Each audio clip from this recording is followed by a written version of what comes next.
Anytime, anywhere education. Witchcollege.co.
Oh, fire, fire, oh, fire, call the fire department. Oh, wait, never mind. Fluffy says that he's smudging the house.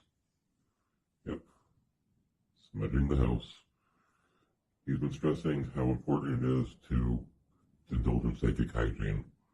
Yep, move that energy. Well, okay, I'm gonna go over here and chew on Fluffy's foot. I'm gonna go smudge the foot so it smells better, get rid of all that bad juju. You don't want his other foot to fall off. Remember, look us up on With the Fluff. Love ya. Bye. Ow.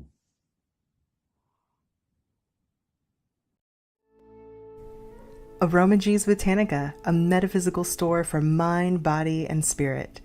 Oils, herbs, candles, crystals, teas, handmade soaps, tarot cards, everything you need on your magical journey. Daily psychic and tarot readings, classes, witchcraft, pagan, and hoodoo supplies, most of it made in-house. Try our free Dress Your Own candle station. From spiritual gifts to ritual supplies to religious books, we have the widest selection of metaphysical products in all of Tennessee since 1999. It is our goal to inspire everyone to explore their spirituality in their own way by offering information and products in a nurturing multicultural environment. Open 7 days a week. 223 Donaldson Pike, Nashville, Tennessee, or visit us online at aromagees.com.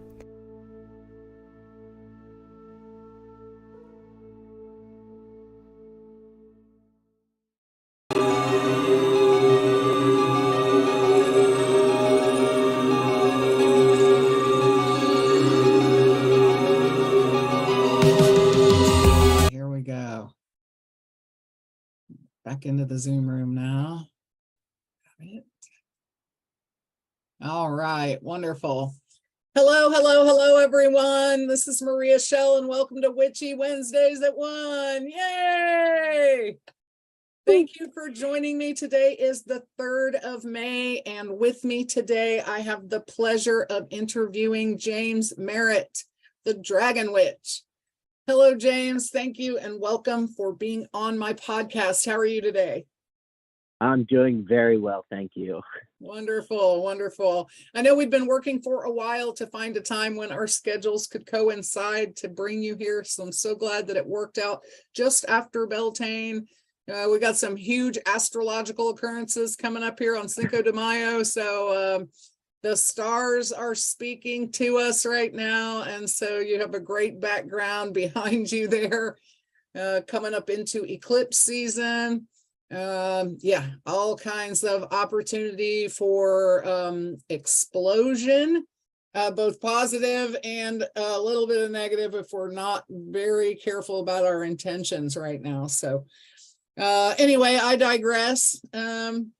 Why don't you tell everyone a little bit about how you found your feet on a spiritual path, where you're from, just kind of the history stuff.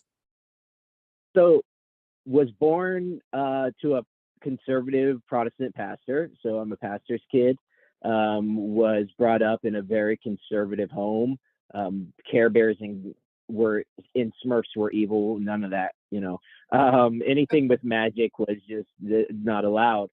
And we grew up Christian. We went to Christian college, and while in Christian college, we were doing an in-depth study on the characters of the Abrahamic God, the characteristics. And we were like, this doesn't line up. This doesn't line up with our beliefs of what we choose to follow. So we won't go into details of it, but they didn't line up. So we started searching for a spiritual path that lined up with what we believed. And Hecate came to us. And at first we were like, who's this old lady in our house? We've been seeing the dead since we were 5 years old.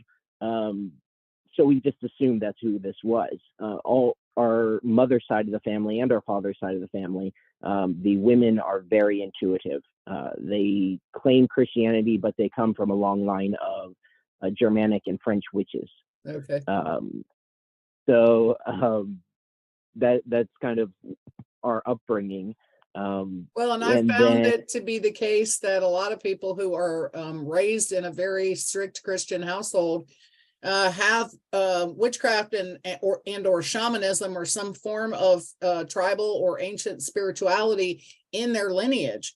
But for some reason, it became dogmatized a couple of generations back, like the grandmothers, right, of the people who are my age, your age, who were afraid of the gifts that they had inherited through their lineage, and in order to shut those off, began to practice these more dogmatic Christian and the top three Abrahamic religions, right? Because they found that there was a lot of structure and rules about what should happen and what shouldn't happen, and as long as you followed the rules, you had kind of a guarantee clause built in, right? And so I think, go ahead. Who needs to learn the lessons that you need to learn in life if you can simply say a single prayer at the end of your life and be fine? Right. Exactly. And in fact, life is a prayer. And that's one of the things that I think that that is a disservice about the three major religions, is that they don't teach you that every act from the time you're born until the time you die is sacred, and that the magic is in the discovery of your next sacred step on the path. It's not a destination that we're working toward, right? Exactly. And also, growing up, our mother, who is a Christian, used magic. I mean, she used prayer, which is the same thing as a spell. But we saw cars start without spark plugs. We saw groceries appear in cabinets that had no groceries. We saw miracles or magic, whichever term you prefer, on a daily basis in our home growing up. So we knew when we were seeking our spiritual faith that atheism wasn't an option. Right. And then after Hecate came to us, then since then we have had communications with many different gods. We've had conversations with the Abrahamic God in the throne room. where we meditated and went into the throne room because we were going through a year of forgiveness, forgiving ourselves, forgiving others. And part of that was forgiving the Christian God, Right. for the pain that we had endured growing up.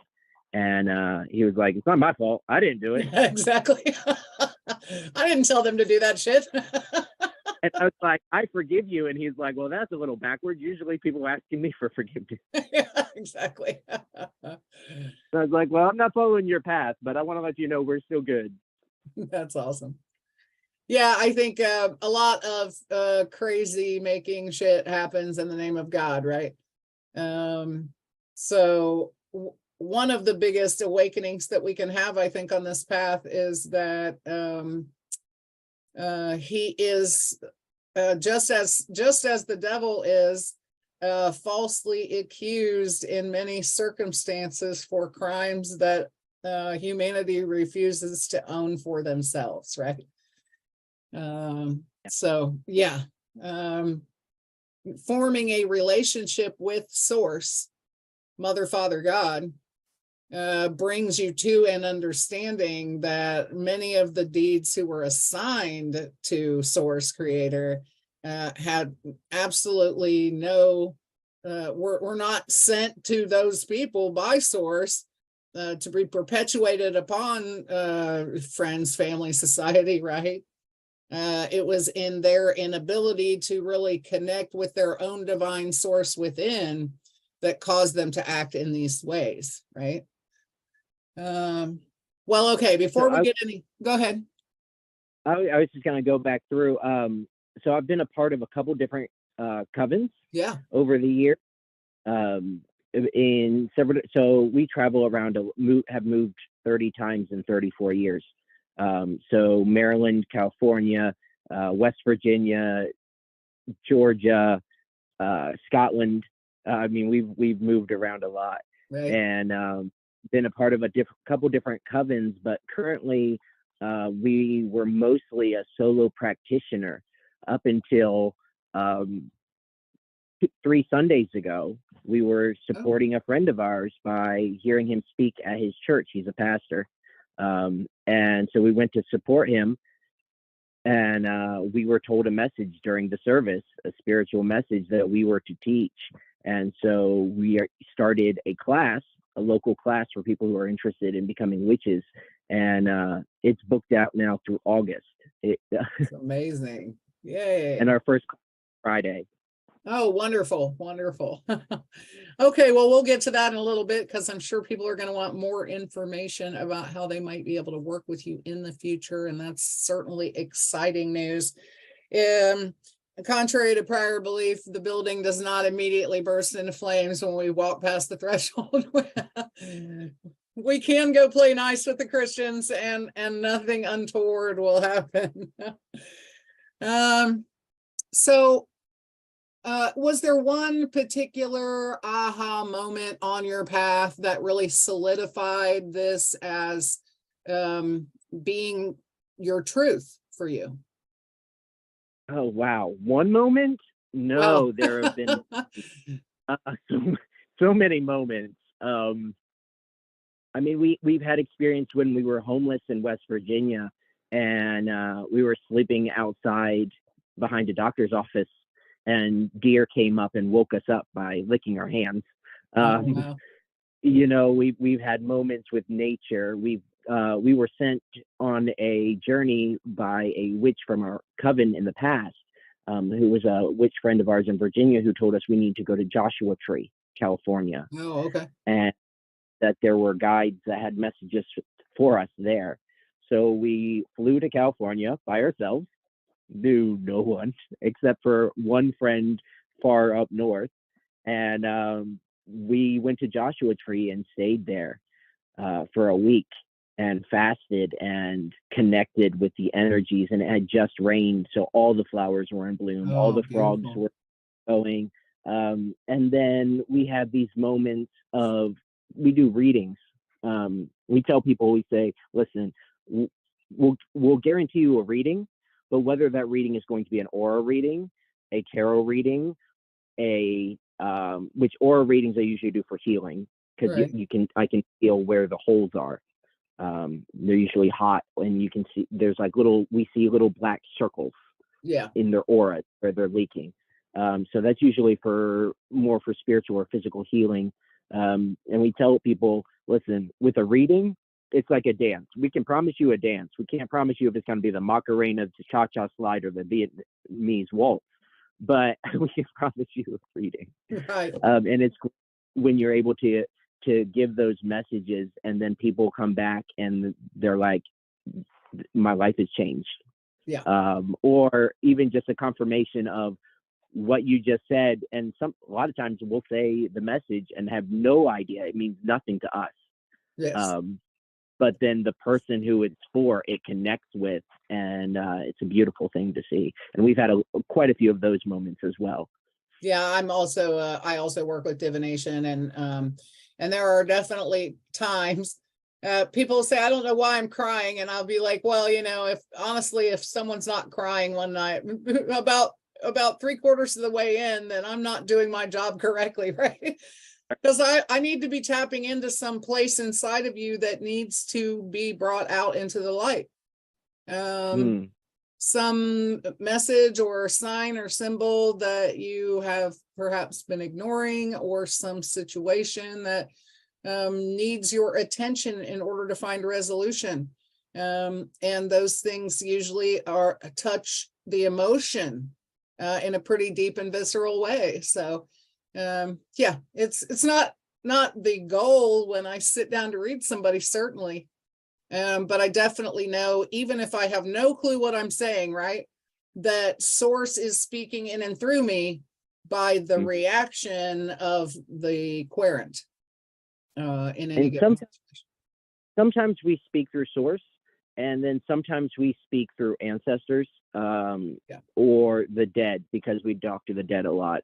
And often we have these ghost whisperer moments. We had one where we were living in a tent. This is another one of our homeless adventures. We were living in a tent, and we woke up, and there was a lady standing at the foot of our bed, like looked like a corporeal human being. And we were like, what are you doing here? And she said, I died, and I need you to tell my son what I want buried in. And I'm like, what? Yeah. Who are you, first of all? Right. And she gave us her town. She lived in this little town in Oklahoma, and was able to Google her with her name and the town's name, was able to Google and find the contact information for her son, and let her son know. I called him and said, hey, you don't know me. I've never met you or your family, but your mom is here right now, and let me know that she wants to be buried in her 4th of July shirt. It's her favorite shirt. Okay. And he started crying over the phone, and then he was like weirded out, I guess, because he's like, thank you, and then hung up. Sure. And then she said thank you, and she disappeared. And we have these beautiful moments sometimes where we're able to help not only the living, but also the dead to pass through onto the other. Yeah, and absolutely, that is a service that people need on both sides of the veil, right? So yeah. Before we go any further, I want you to tell everyone why it is that you refer to yourself in the third person. Okay. So we I don't know. I guess it is technically the third person. Our pronouns are plural inclusive. So we and us, including everything. So there's a couple reasons for that. One, we absorbed our twin, and his brain was connected to our brain up until we were 15 years old, when the tumor with his brain in it was removed. So there's that part of we, us. There's also we, us, that we are part. We went on a meditation journey, and we're shown that we are a part of everything, and that separation of people and things and trying ownership is just about a power grab, and it's not about reality, but that all energies are together, and that we don't own anything. We walk with things and we walk with people, but nothing is ours. There's no our. So that's why we we use the plural inclusive pronouns Right. because we feel that touch with everything. Well, I thought it was important for you to share that with people because we talked about that a few days ago, right? Mhm. It's unusual, certainly in modern day society, unless you are part of a royal lineage, to refer to yourself in the plural. However, I have also been shown, and I think several of us on this path in sort of a leadership or change agent role have been shown that what you say is true, that there is no separation, that we are all intrinsically connected to source and of source through our spirit, and that as such we are each pieces of the whole, Exactly. but intrinsically connected to each other, which is why when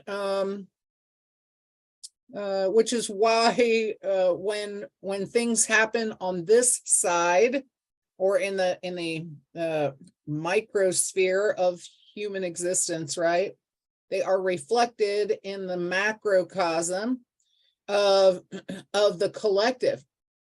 I may experience something and then I will see it playing out in a global stage, on a global stage, resonating with my individual experience, because what I am experiencing, the whole is experiencing. Just like dropping a pebble in a pond, the ripples continue outward. There is nothing that is separate from us. And we are very connected with science in our spiritual path as well. And we found it interesting. We were talking to a friend the other day about the micro and macro, and how what happens in the micro always happens in the macro. And the macro, that's astrology, essentially, the stars. We're Right. studying the stars, that's macro. But if you study through a microscope bacterium, you can get the same information by studying the bacterium in a microscope that you can get in the stars in the sky. That's amazing. What happens in the macro happens in the micro. Right. Yeah, absolutely. I think that's one of those realities that is coming to the forefront of things that want to be seen by our species, right? We have lost along the way the innate knowledge that we are interconnected to all living things, and placed ourselves in sort of a hierarchical position of like, coolest thing moving and breathing next to the coolest thing. Like, then there's some rocks, they don't really do anything, when nothing could be further from the truth, right? We are all pieces of a beautiful puzzle, but we don't get the picture until all of those pieces come together perfectly. That's the journey that we're on, right? Is fitting those pieces together beautifully. Another moment we had of kind of a aha moment, because we've always talked to the dead humans, we had a friend who was vegan who decided that he was going to place a spell on us, which is a big dangerous thing to do, a spell on us, because we have warding all over the place, and if someone as much as prays for us, we get a tinker in our head. But made it so that we could see the dead that we ate. So the animals that we were eating started showing up. Oh no. And of their deaths. So now we're vegetarian.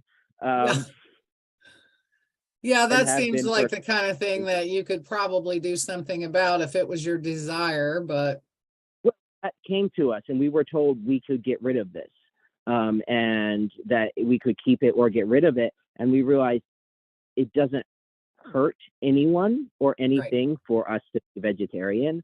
So yeah, definitely why a get personal rid of choice. Yeah. I know. I'm sorry, go ahead.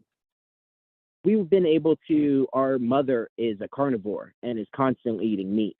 And so now we're able to help and cleanse her house of all those spirits and that energy. so that way it doesn't just sit around, because otherwise people have whole barnyards of spirit animals in their house and they don't even know it. Oh my.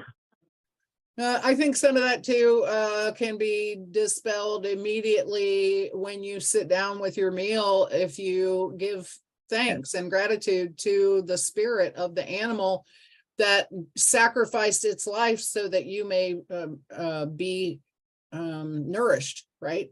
Exactly. That's exactly what needs for more. Yeah. Yeah. I happen to have a history in food service. And so like not doing the meat thing is not an option professionally or personally at this moment in my life for sure. But having that conscious intention, and I have switched and the universe has helped provide a good family source for beef and pork. My husband's family live in a rural community just half an hour away from us or whatever. And so we're able to buy a quarter hog, a quarter beef that they are raising on their farm and utilize those as part of our diet.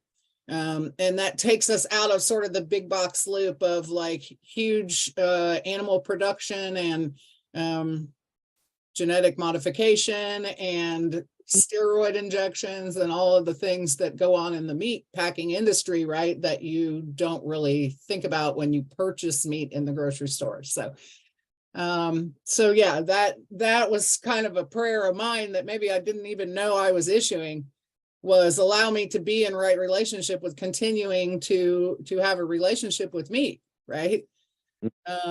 So yeah, and one thing, is my job, and the other thing is my what I can live with on a daily, right? And so that allowed me a good balance. To the job thing, we've been very blessed. We were looking at we had 11 jobs at one point, which was just too much. Yeah. Every day we were working 14, 16 hours, and it was just too much. And so we started sending out to the energies to be able to find a job where we could work minimum hours a week. That way we could focus on our writing, our teaching, our art, and our readings. And we were given a job that pays $27 an hour for 30 hours a week. And yeah, that's amazing. It pays all the bills. So we were able to drop 6 jobs because of that. Yeah, I mean, I'm sure you're still utilizing the time, but in your own pursuits now, instead of like throwing that precious time towards someone else's soul endeavor, perhaps, right? Well, the teaching the class is taking up a lot of that time now. And it will, especially the first time around. Once you have the material in place and you teach subsequent classes, it will become easier. And you'll also open up to, offshoots of that main topic that you can create other coursework from, right? So that'll be a growing process for you too. But the universe I'm sorry? The universe has a local library, not an actual public library, but a friend of ours has over 3,000 books on the occult. Oh, wow. That has opened their home to us to use. That's amazing. Yeah, I don't know if you can see behind me. I've got about 100 in my own collection, I guess. But yeah, there isn't enough space in my entire house to have all of the books that I would want. We live in a 39-foot camper. We very much understand. Yeah, I'm sure you do. Why don't you tell people about what your particular medicine or modality looks like currently? How is your spirit work manifesting itself into the physical world right now? So that's a really good question. We have been going through transition between job and a lot of things, but certain things we do every day. Weather magic. We have friends who contact us and they're like, "Hey, can you change the weather?" And we're like, "Yeah." And so we'll call on rain, or we'll call off rain if someone has an event. We do so we go to fairs and sell our paintings. Well, sell. For every one we sell, we give one away. That's why we were laughing about that. But the paintings are a spell each one. So you have binding spell paintings, you have cleansing spell paintings, you have dream spell paintings, you have, we don't work with love magic.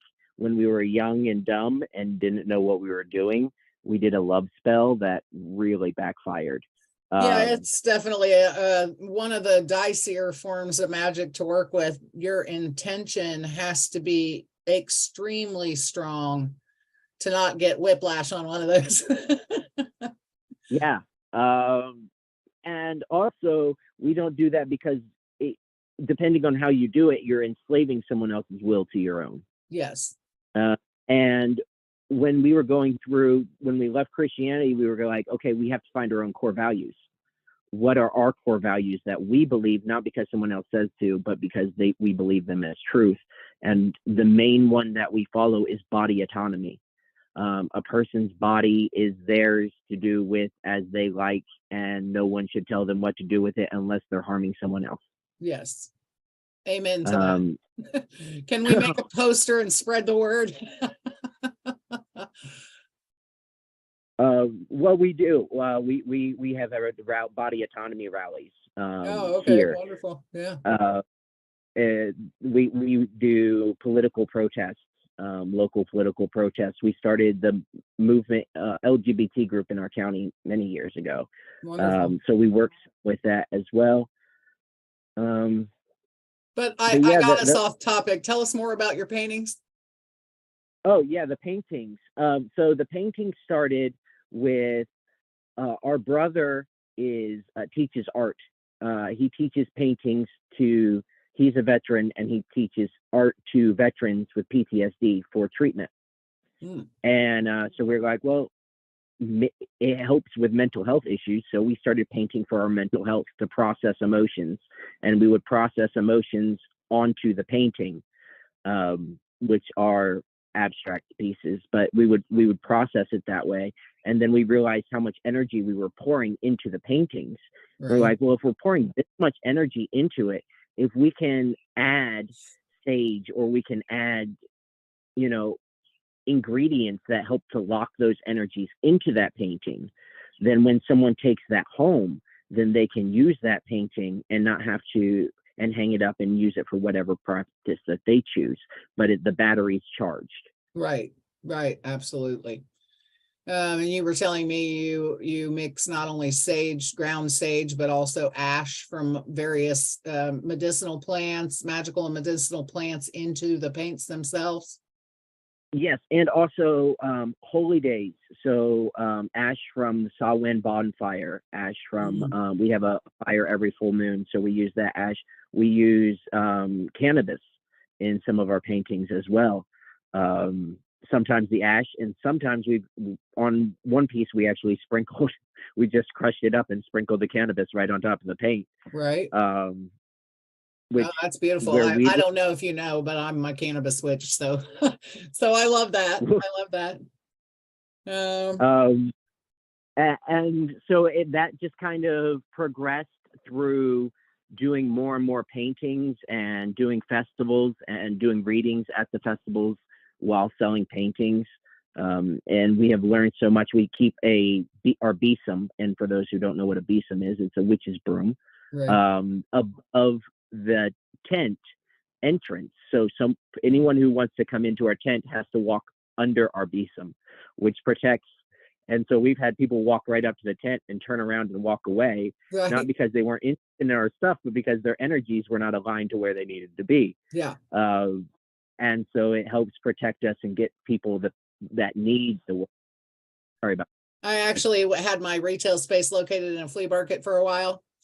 And you could see that happen as I was sitting in the booth space. Like I would watch people as they walk past, and some of them would immediately like be drawn in, and they'd be like, "Oh my God, when did you get here? We've been looking for you our whole lives." And then I would see other people walk past, and they would like draw their children to them and be like, "Don't look over there, walk faster."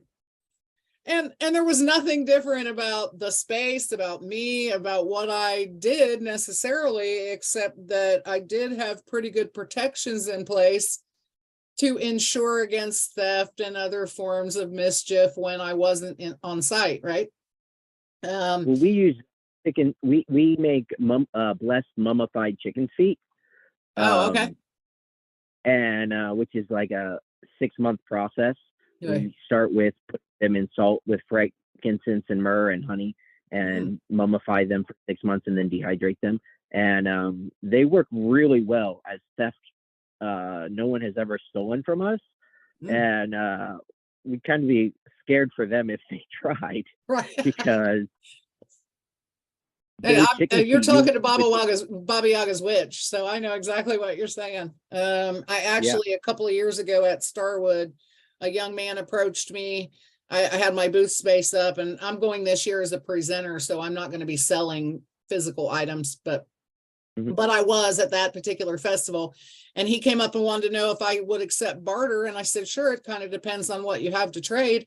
And he was like, well, I see that the name of your business is Baba Yaga's Hut. I have a chicken foot, like an ethically sourced chicken foot. Would you be interested in that? Yes. So yeah, I added that to my altar box. I have a traveling altar box that I take to different events and festivals and things. And so, yeah, that is definitely one of my earth tools to call on ancestors and sort of that home protection energy, right? We actually bartered our solstice, or not solstice, our Samhain painting a couple of years ago, 2 years ago, to another witch, and we sent her the painting, and she sent us a deer leg crystal wand. Oh, wow. Which is one of our tools. So we love bartering. Honestly, if you could barter, it's yeah, awesome. Bartering is, of course, everything that someone has of worth has a price to it, right? But sometimes the barter is so much sweeter and more intentional and magical than any dollar amount you could have placed on the time or effort that you put into creating a product, right? Because the person who making that exchange really has to see into you and what it is that would equate to the gift that they are receiving, right? And so often I find that the items for barter have more value, both monetarily and intrinsically, than any dollar amount I could have placed on there, right? For sure. Yeah. So go ahead. You use the right word there, and you use the word gift. Bartering is gifting, and gifting of equal value, and that's where I think the magic lies in, is you gift from your heart. And I think that's one of the reasons why, as a divination artist, I have a very clear channel, is because the first 20 years that I read, I never charged a dime. I either read people for free because they were friends or friends of friends, or I could see that there was a need there, or I did them at festivals, but strictly for barter. I never charged a dime. And that allowed me to develop a really deep channel. Because I was gifting. We were 7 years. I'm sorry? We were 7 years in before we started accepting even donations. Right. Yeah. On occasion, I still barter for something. So just depends on what it is and what they're looking for, right? But yeah. So okay, we're getting along on time here, so we're going to cover a couple extra things. I knew we would go down the rabbit hole here. So, what sort of media are you engaging in right now? Is there any one in particular that you're finding particularly inspirational as a teacher or mentor in your life right now? So lots of books. As far as is that you said mediums? So what kind of mediums are we using? Different media, like, is there someone you follow on social media, on YouTube? Is there, how are you gaining more knowledge and experience as part of your craft? So media, we have an Instagram. We have we just started the Caroline County Witches, which is for witches in Caroline County. It was not even legal to do readings for people in our county until 2007. Wow. So it's a very conservative Christian community, but we've had strong support from the group. There's over 60 people in the group, and it's only like 2 weeks old. We have some other witches that we follow and that we connect with online, that we met through some on Facebook witch auction houses. Right. I think that might be what we met originally. Twisted Witch, yeah. Through Ash Luna. Yeah. Yep. But we haven't done much of that lately because we haven't had the money to be buying stuff, and it's hard to look at that stuff I know, right? without spending a lot of money. But yeah, most of our learning has been with a few select older witches that are seasoned that we go to for knowledge that are local. We have Wonderful. 3 really strong local elders that we can go to for any questions. One is a shaman, one is a witch, and one is a Native American healer who is a tribal leader and very, very in-depth, in tune with energies. So depending on the question, we have sources that have come into our lives. And our phrase we like to use all the time is, we get what we need when we need it. Absolutely. If you live a life of gratitude, you get what you need when you need it. You don't always get what you want, but you get what you need. Well, and thank God, because sometimes the things that we think that we want are in complete opposition of what our soul is calling for, right? Proof positive of that, we did our taxes and made $12,000 last year.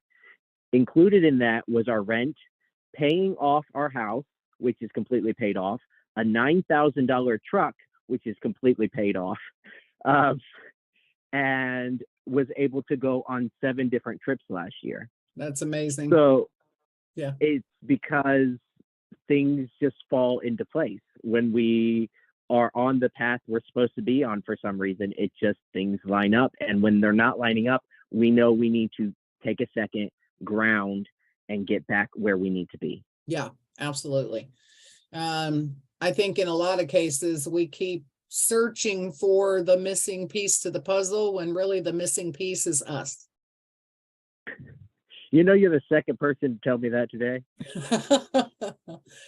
Well, there must be something in the air then right now. Maybe this lunation that we've got coming up here on Friday is starting to speak to that. And I think, that's kind of what COVID showed us, really.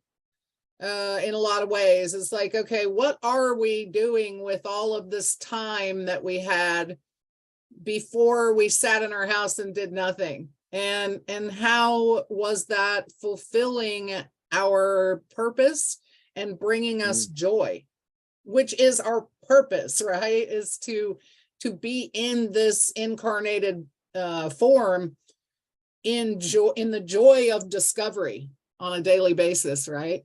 And so many of us have gotten so into an autopilot mode that that was like, squash it down and move on, squash it down and move on, squash it down and move on.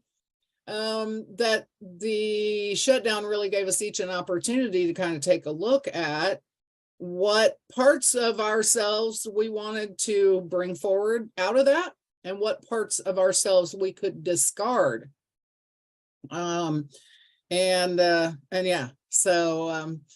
So one of the things that I discovered over my shadow work this winter is that although we are each but a single drop of rain, we are also the ocean, right? Yeah. And that when we get too busy doing and not paying attention to how we feel, then we're not on the right path.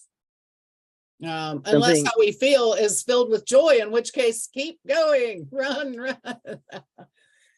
But something yeah, a that we- lot of the symptoms of society, I think, are just that, the stuff it down and move on mentality. So One of the messages we're given a lot lately and that we share with people is we are made up of the stardust of the universe. We are made of everything. yes. And if you are everything, everything has to be enough, which makes you enough. Just being you is enough. Everything else is extra. Yes, yes, and thank you for verbalizing that so beautifully. All right, is there any one thing that we have not talked about that you would like to share with our audience? If you want to see our paintings, you can check us out on Instagram at Merritt, MERRITT 3066. We have all of our art on there. And if you have any questions, feel free to message us on there as well. It's one of the best ways of contacting us. That's wonderful. And once this broadcast has ended and is live on the Facebook page for replay, James, you can go in and drop your links for your Facebook, your Instagram page, any website that you might have or whatever. And then just to let our audience know, here in about 4 weeks, so right around the 1st of June, this episode of Witchy Wednesdays will be appearing in our YouTube channel. So we will notify everyone when it comes time for that as well. If they were unable to sit with us today, they can catch it on YouTube. Thank you so much for joining me today. It's been a great opportunity to get to know more about you. And you live in Virginia, is that right? Or West Virginia? We're currently in Maryland. Maryland, you told me that. Caroline County, Maryland, population 12. Actually, about 6,800 in the Okay. town. You were saying how the- what a small community it was. I was exaggerating maybe just a hair. So, all right. Wonderful. For everyone out there watching Witchy Wednesday, thank you so much for taking the time to join us today. We know that time is your most precious commodity, and for that, we thank you. We send you blessings of love, of healing, and of light. If you are in the darkness out there somewhere, know that we are shining a light so you can find your way. Until next week on Witchy Wednesday, we wish you all blessings. Thank you so much for joining us and have a wonderful day. Bye-bye.